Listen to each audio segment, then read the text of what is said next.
Well, Woolworths says inflation is continuing to affect the way customers shop in its supermarkets. Joining me now is business reporter Edward Boyd. Ed, Woolworths says the fresh food prices increased 7.7% in the second quarter, which encourages more customers to buy their home-branded products. Is that right? That's right, Laura. So fresh food prices at Woolworths up 7.7% in the second quarter. That is to December last year. And their own home-branded products, their sales increased almost 2% over that time. So a lot of customers are choosing to buy Woolworths home-branded products now as a cheaper alternative to some of the other products on their shelves, which have gone up a lot more in price. But we can look at Woolworths results. We've got a little chart we can put up, basically showing their profit was down 88% in the half year, but that is because they've spun off the Endeavour Drinks Group, which is Dan Murphy's and about 350 pubs plus BWS. So that is why their statutory profit is down. Revenue was up 4% and the dividend was lifted to 46 cents per share. But look, unlike Coles, Woolworths haven't actually talked about what inflation is doing in this current quarter, but we are going to hear from the Woolworths Chief Executive, Brad Banducci, a little later. He's doing an all-in press conference at about 1 o'clock this afternoon, so you can ask him plenty of questions about inflation and what prices are doing right now when we speak to him. Yeah, interesting, because, I mean, what does this tell us about the broader inflation story? Because obviously fresh food can be seasonal.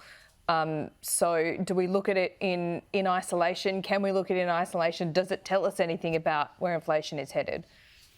Look, it gives us some hints on where inflation's going. Coles yesterday said price pressures and inflation was starting to ease off in the start of this new year. They said the growing conditions were improving for some farmers, so certain things like broccoli, apparently, and capsicum were in deflation. Those were getting cheaper. But there are other items, like, for example, citrus. Citrus has had a tough 12 months. The quality of citrus is lower, so you've got to pay more for better quality citrus fruit. But Laura, on the inflation story, Domino's Pizza have just put out their results this morning as well. And they've talked about inflation having a severe impact on their business. In fact, their earnings were down 20% and their profit is down 20% in the half year, basically due to inflation hurting their margins. So that's a big loss for Domino's. Yeah, right. So, Ed, thinking about this logically, when you see inflation go up, the cost of living pressures, in the data that we see, are we likely to see an increase in groceries and a decrease in people buying things like Domino's pizzas? Well, it's looking that way. It looks like consumers are starting to tighten up their spending for certain items. Maybe they're not buying as much Domino's pizza as they were in the past, and they're moving to more cheaper home-branded products at places like Coles and Woolworths. So people are definitely changing their buying behaviour. They have been, at least over the last 12 months or so. Yeah, so we'll keep a track on that, I reckon. Ahead, the latest wage growth numbers for the December quarter released in about an hour's time. What are economists saying there? Are they believing that wages could jump still 3.5%? The expectation is wages will grow by 3.5% in the calendar year 2022. That would be the strongest increase in wages in about a decade, so since December 2012.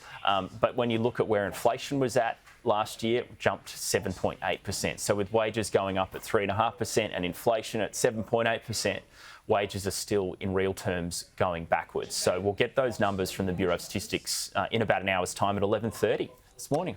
Okay, looking forward to it. Just an hour's time. Not long to wait. Ed, thanks so much.